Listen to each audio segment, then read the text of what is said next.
Episode 6 की शुरुआत में हम देखते हैं कि कांगचुल तालिस्मान में तलवार से हमला करता है, पर 8 फीट स्पिरिट उस हमले को हाथों से रोक लेती है। इतने में कांगचुल अपने मोती से रोशनी करता है और 8 फीट स्पिरिट सहम जाती है थोड़े टाइम के लिए। दूसरी तरफ वो अंधा समन डर जाता है और फिर ज्यादा ताकत के साथ अपना रिचुअल करता है ताकि 8 फीट स्पिरिट को ताकत मिले। दूसरी तरफ 8 फीट स्पिरिट अपनी ताकत से कांगचुल को दूर फेंक देता है, जिससे वो काफी घायल हो जाता है। तब यूरी को रियलाइज होता है कि सिर्फ कांगचुल के मोती से वो इस आत्मा को नहीं हरा सकते। वो आत्मा तालिस्मान को फाड़ रही होती है बाहर आने के लिए। कांगचुल दोबारा तलवार से हमला करता है, पर इस बार वो आत्मा 8 फीट स्पिरिट तलवार को उसकी तरफ खींच लेता है और कांगचुल का गला पकड़ लेती है और फिर वो उस टाइम पर कुछ कर भी नहीं पाते। यूरी एक स्टोन लेती है और अपना अलग रिचुअल करती है, जिससे आई एनर्जी से वो 8 फीट स्पिरिट कमजोर हो जाती है और कांगचुल को छोड़ देती है। इतने में राजा जाते हैं,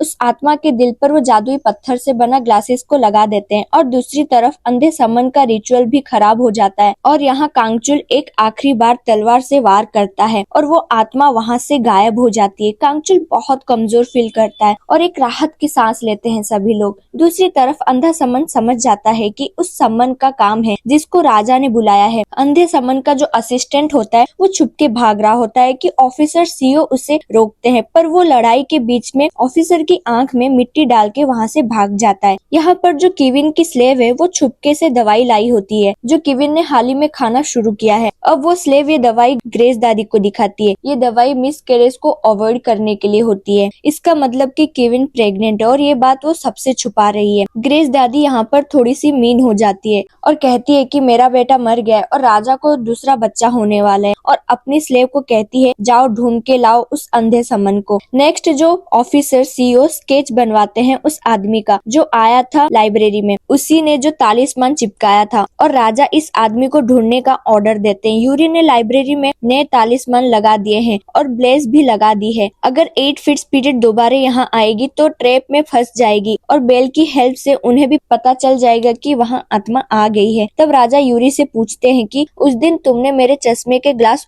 उस आत्मा को खत्म करने के लिए चुरा लिए थे। यूरी हाँ में जवाब देती है और कहती है कि जिस पत्थर से ये ग्लास बने हैं उसका नाम वार्डरिंग स्टोन है। ये स्टोन ड्रैगन किंग का माना जाता है और बहुत मैजिकल पावर्स है इसमें। अगर ये स्टोन आपके पास है तो खतरनाक से खतरनाक आत्मा भी आपको छू नहीं सकती। और साथ ही कहती है पत्थर आपके पास आया कहाँ से, और खुद ही पूछ लेती है क्या ये पत्थर आपको समन नेपोडियोक ने दिया था, क्या आप जानते हैं। राजा बताते हैं नेपोडियोक मेरी दादी की खास इंसान थी पहले, और पैलेस में आती जाती थी और काफी बार आ चुकी थी, और ये पत्थर उन्होंने ही दिया था मुझे। उस टाइम पर वो ऐसी बातों पर विश्वास नहीं करते थे, पर वो इस पत्थर को दूर फेंकना भी नहीं चाहते थे, इसलिए उस पत्थर का इन्होंने ग्लास बनवा लिया। राजा पूछते हैं पर तुम उन्हें कैसे जानती हो। यूरी कहती है कि वो मेरी दादी थी। किस्मत का खेल देखो, कितना स्ट्रेंज कनेक्शन है। वो बाहर आकर सोचती है कि मेरी दादी इस पैलेस में आ चुकी है तो वो पहले से जानती होगी कि क्या सब होने वाला है, शायद इसीलिए उन्होंने राजा को वो पत्थर दिया। राजा उस दिनों को याद करते हैं जब यूरी की दादी ने उन्हें वो पत्थर दिया था जब वो छोटे थे। अब हम देखते हैं कांगचुल को जो तालाब में है और लड़ाई करने के बाद एनर्जी ले रहा है। यहाँ पर उसे ऐसा फील होता है कि वो पहले से काफी कमजोर हो गया है। पहले की लड़ाई के मुकाबले वो 8 फीट स्पिरिट काफी ताकतवर लगी। अब देखते हैं वो अंधा समन ग्रेस दादी के पास आया होता है। समन के असिस्टेंट ने उसे बताया था कि आजकल चश्मा बनाने वाले का काम करने वाली एक लड़की बहुत दिख रही है पैलेस में, और राजा उसे बार बार बुलाते हैं। शायद वही समन है जिसे हम ढूंढ रहे हैं। अब ये बात वो अंधा समन ग्रेस दादी को भी बता देता है। ग्रेस दादी उसको बताती है कि केविन प्रेग्नेंट है। अब समन मजे से बाहर आता है और सोचता है कि अब बच्चे की आत्मा चढ़ाने को मिल जाएगी 8 फीट स्पिरिट को, और फिर से वो पावरफुल हो जाएगी। इतने में उसका पाँव मुड़ जाता है और यूरी उसे संभाल लेती है। वो पूछता है यूरी से कि कौन हो तुम। वो बताती है मैं चश्मा बनाने का काम करती हूँ। वो समझ जाता है कि यही वो समन है जो आई है कुछ दिन पहले पैलेस में, और खुश होकर चला जाता है। यूरी को भी डाउट होता है कि शायद ये अंधा आदमी समन है। वो आता है अपने रिचुअल वाली जगह पर और असिस्टेंट को एक मटके को बाहर निकालने को कहता है जिसमें तालिस्मान लगा हुआ है। उस मटके के अंदर कुछ छोटी छोटी कीड़ी जैसी है। जो बच्चा केविन के पेट में, वो अभी फिर से मतलब वो अभी बड़ा हुआ नहीं है। उस बच्चे को मार के वो ठीक करेगा 8 फीट स्पिरिट के घाव, ऐसा वो कहता है, और कहता है कि इससे 8 फीट स्पिरिट और भी ज्यादा ताकतवर हो जाएगी। अब यूरी और कांगचुल दोनों साथ में घर जाते हैं। यूरी कहती है, मुझे माफ कर दो, मुझे लगा था उस 8 फीट स्पिरिट को तुम्हारी मोती से हराया जा सकता है। कांगचुल कहता है, अब तो तुम मुझे गार्डियन स्पिरिट भी नहीं मानोगी। वो कहती है कि ऐसा नहीं है, मैं सारी बात मानूंगी तुम्हारी, और इतने टाइम से तुम वैसे भी मेरी सेफ्टी का ध्यान रखते आ रहे हो ना, और अभी भी ध्यान रखते हो। खुद की इतनी तारीफ सुन के कांगचुल खुश हो जाता है और ब्लश करने लगता है। इतने में वहाँ से गवर्नर जांग निकलते हैं। उस आदमी के निकलने के बाद से यूरी को बड़ा अजीब सा फील होता है। कांगचुल वहाँ पर है, पर फिर भी उसे एक ड्रैगन के आसपास होने की फीलिंग आती है। कांगचुल कहता है, बीबी ये तो मेरा भाई है, ये उसकी स्मेल है। दूसरी तरफ महफिल बनी होती है और राजा की फैमिली आत्मा प्रिंस के मरने की बात ये सब चल रही होती है। सांग सबको चुप करवाता है, ये वही है जिसने यून को मारा था, और वहाँ से निकल जाता है। दूसरी तरफ कांगचुल अपने छोटे भाई बीबी को ढूंढने उसी तरफ जाने लगता है, पर रास्ते में उसे सांग मिलता है और दोनों में बहस हो जाती है। गुस्से में कांगचुल उसको दूर उड़ा देता है अपनी ड्रैगन पावर से। ये देखकर यूरी हैरान हो जाती है कि इतने टाइम से जो तुम कहते आ रहे थे उड़ा दूंगा, वो मजाक नहीं था क्या? इतने में बाकी गवर्नर मिनिस्टर आ जाते हैं, क्योंकि उन्हें चिल्लाने की आवाज आई होती है सांग की। ये उनसे पूछने लगते हैं कि हाँ भाई क्या हो गया यहाँ पे? तो वो कहता है कि कुछ नहीं, और यूरी बीच में आ जाती है और माफी मांगती है कि कहीं कांगचुल कोई गड़बड़ ना कर दे। इतने में ये दोनों बीबी को देखते हैं जो आता है और एक झटके में गवर्नर जांग को मार देता है। अब बाकी लोग गवर्नर जांग की बॉडी उठाकर वेदी के पास जाने लगते हैं, और ये सब गवर्नर जांग की आत्मा खुद ही देख रही होती है और डर जाती है। इतने में बीबी उस आत्मा को हाथ में लेता है और खा जाता है। ये देखकर यूरी डर जाती है। कांगचुल हंसता है और कहता है कि तुम बिल्कुल भी नहीं बदले ना बीबी। वो हैरान होके कहता है कि तुम इंसान होकर मुझे कैसे देख सकते हो? पर फिर वो समझ जाता है ये तो कांगचुल है। ये घर आते हैं। बीबी मजे लेता है कांगचुल के कि मैंने सुना तो था एक बेवकूफ ड्रैगन है जो इंसान के शरीर में फंस गया है, पर सोचा नहीं था कि वो तुम ही होगे, और हंसने लग जाता है। बीबी ये सोच के आया था कि कुछ अच्छी पोस्ट वाले बुजुर्ग लोग होंगे 60 की उम्र से, तो ये फ्रीली किसी को भी चूस कर खा सकता है और फिर ड्रैगन बन जाएगा। अभी तक बीबी 100 नोबल जो 60 साल से ऊपर हैं उन्हें खा चुका है, और अब 12 आत्मा उसे खानी बची है। इसके बाद वो ब्लैक ड्रैगन बन जाएगा और आसमान में उड़ जाएगा, और कांगचुल का मजाक उड़ाता है कि यहाँ पानी बड़ा ठंडा है, आओ खेलते हैं। देखो कांगचुल और बीबी दोनों भाई हैं, पर दोनों अलग अलग तरह के ड्रैगन हैं। कांगचुल वाटर ड्रैगन है और बीबी ब्लैक ड्रैगन है। बीबी को एनर्जी मिलती है इंसानों को खाके, कांगचुल को मिलती है पानी से। इनकी बातें यूरी छुपके से सुन रही होती है। बीबी कहता है कि बड़ा सिंपल है यून के बॉडी से बाहर निकलना, तुम बॉडी को मार दो और तुम इसकी बॉडी से बाहर निकल जाओगे। वैसे भी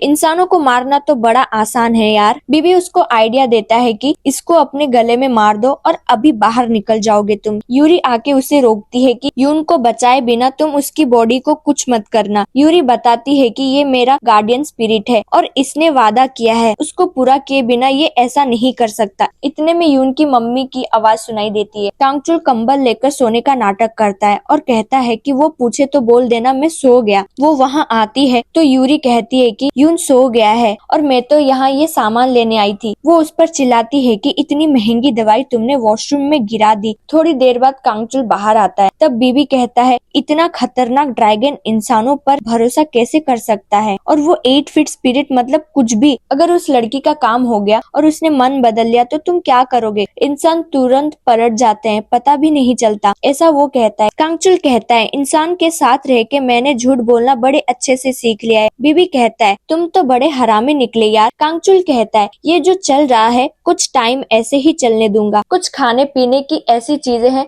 जो मुझे अभी भी टेस्ट करनी है। जब वो यूरी सारी बातें मान लेगी मेरी, तो मैं इसकी बॉडी को मार के बाहर निकलूंगा और उसे अपने साथ ले जाऊंगा। बीवी कहता है ये बढ़िया प्लान सोचा है यार। दूसरी तरफ स्वंग जिसे उड़ाया था कांगचुल ने, वो पेड़ में अटका हुआ है। खुद को बचाते बचाते मदद मांगते हुए वो नीचे गिर जाता है। अब हम देखते हैं कांगचुल अपने रूम में आता है। यूरी उस टाइम बाहर निकल रही होती है और ये दोनों एक साथ अंदर बाहर कर रहे होते हैं, तो टकरा जाते हैं 2-3 बार। पहले यूरी बाहर निकलती है, कांगचुल अंदर आता है और लंबी सांस लेता है। बीबी भी वहाँ होता है और पूछता है कि तुम्हारा फेस रेड क्यों है? कांगचुल पूछता है, जब तुम इंसान को खाते हो क्या तुम्हारे दिल की धड़कन तेजी से बढ़ जाती है? बीबी कहता है, मैं इतना नोटिस नहीं करता खाते हुए, मैं खाने में बिजी होता हूँ। कांगचुल कहता है, जब यूरी के पास होता हूँ तो मेरे दिल की धड़कन बढ़ जाती है और कभी कभी तो मन करता है कि मैं उसे खा जाऊं। बीबी पूछता है, ऐसा तुम्हें दूसरे इंसानों के लिए भी फील होता है क्या? अब हम देखते हैं लॉर्ड चोई की बेटी यून के घर ही आ रही होती है और बड़ी सैड होती है कि ये ऐसी जगह क्यों रहता है। स्लेव कहती है, मैंने तो पहले ही कहा था कि उसकी पोस्ट इतनी अच्छी नहीं है, अब आपके लिए यहाँ पर महल कहाँ से लाएं? उसका पाँव कीचड़ में आ जाता है। स्लेव कहती है, चलो यहाँ से चलते हैं, पर वो कहती है, मैं तो ये पौधा उसे वापिस करने आई हूँ, क्या पता उसे जरूरत हो। और एकदम से कांगचुल और उसकी टक्कर हो जाती है। कांगचुल उसे संभालता है, तब उसे बीबी का क्वेश्चन याद आता है जब उसने पूछा था कि बाकी इंसानों के लिए भी तुम्हें वैसी ही फीलिंग आती है जैसे यूरी के लिए होता है। ये चेक करने के लिए वो उस लड़की के लिप्स को टच करता है, फिर उसे दूर कर देता है और कहता है, नहीं यार वैसा तो फील ही नहीं हो रहा। वो उसे रोकती है और कहती है कि तुम्हारा पौधा रह गया था। तो वो कहता है कि ये तो मोंक ने दिया था, तुम्हें रखना है तो रखो वरना फेंक दो, और फिर चला जाता है। रास्ते में कांगचुल यूरी को देखता है, फिर रुक के सोचता है कि मैं यूरी को वैसे नहीं खाना चाहता जैसे बीबी इंसानों को मार के खा जाता है। उसे यूरी पसंद आ रही है। वो उसके पास जाता है और उसका सामान उठाता है। यूरी का हंसना बोलना उसे धीरे धीरे पसंद आ रहा होता है। वो सोचता है कि मेरे पास कोई ऑप्शन है ही नहीं, मैं कभी भी उस 8 फीट स्पिरिट को खत्म नहीं कर सकता और ना ही यून की बॉडी को मार के उससे बाहर आ सकता हूँ। मैं फंस गया हूँ, मैं बस झूठ बोल सकता हूँ ताकि मैं यूरी के साथ ज्यादा टाइम स्पेंड कर सकूं। लॉर्ड चोई की बेटी हैरान होती है, यून पहले से बड़ा अलग हो गया है और उसने पहली बार यून की वाइल्ड साइड देखी जो उसे काफी पसंद आ रही होती है और उस पौधे को संभाल के रखती है एज अ गिफ्ट समझ के। उसकी स्लेव सोचती है कि ये तो पड़ गई प्यार में, और इतने में वो स्लेव लॉर्ड चोई को वहाँ देखती है और उसको लेकर छुप जाती है। उन्हें समझ नहीं आता कि लॉर्ड चोई ऐसे कपड़ों में वहाँ पर क्या कर रहे हैं। अब हम देखते हैं यूरी केविन के साथ है और कुछ स्लेव और ग्वांग भी वहाँ पर है। केविन कुछ स्वीट यूरी को देती है, पर यूरी कहती है कि क्या मैं ले जा सकती हूँ अपने साथ? केविन कहती है, मुझे पता है तुम यून के लिए ले जाना चाहती हो, मैं एक्स्ट्रा रखवा दूंगी, टेंशन मत लो, अभी खा लो। ग्वांग कहता है, अगर रखवा रहे हो तो दूसरी वाली रखवा देना, वो ज्यादा टेस्टी है। ग्वांग को कांगचुल पसंद आ रहा है क्योंकि वो काफी अलग है सबसे और काफी फनी भी है। इतने में केविन को दोबारा उल्टी आने जैसा हो जाता है। तब यूरी का विजन आता है कि केविन को बुरे सपने आ रहे हैं जिसमें वो डर रही है, तड़प रही है। यूरी पूछती है, क्या आपको बुरे सपने आ रहे हैं? वो हाँ कहती है। केविन सभी स्लेव को और ग्वांग को बाहर भेजती है और यूरी उससे बुरे सपने के बारे में पूछती है। तब केविन कहती है कि कुछ दिनों से बहुत बुरे सपने उन्हें आ रहे हैं और कई बार तो ऐसा लगता है कि जैसे सच में उनके साथ वो सब हो रहा है। यूरी पूछती है, क्या आपके मुंह पर कुछ ब्लैक लिक्विड जैसा भी गिर रहा होता है? केविन हाँ में जवाब देती है। दूसरी तरफ मिनिस्टर स्वांग पहुंच जाते हैं और लड़ने लगते हैं कांगचुल से। राजा वहां आ जाते हैं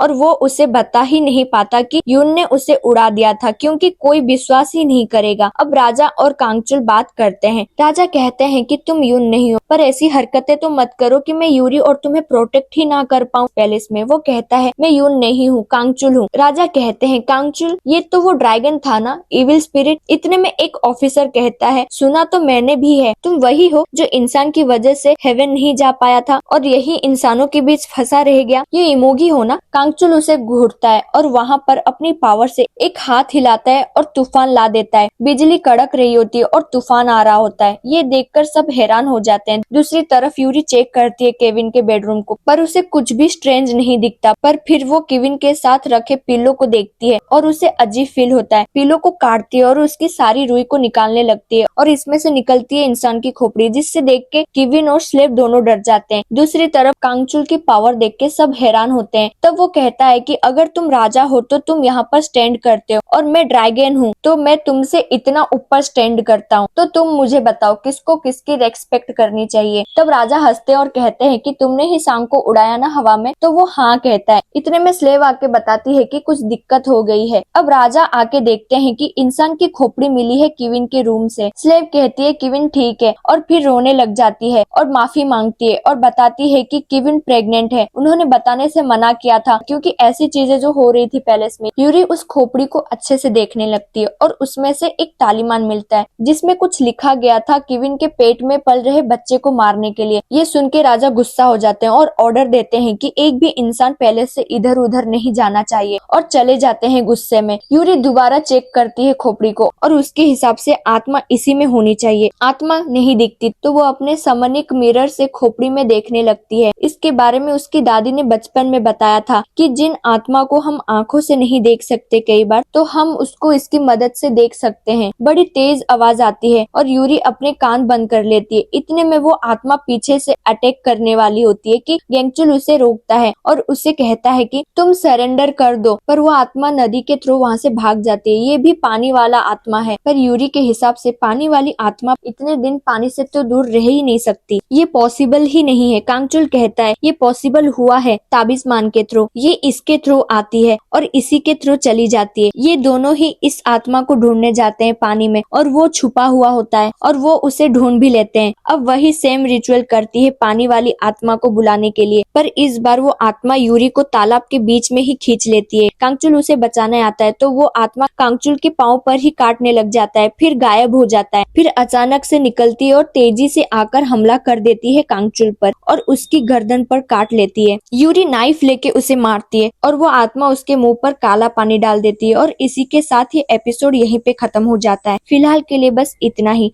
नेक्स्ट एपिसोड के लिए सब्सक्राइब कर देना। Bye, thanks for watching.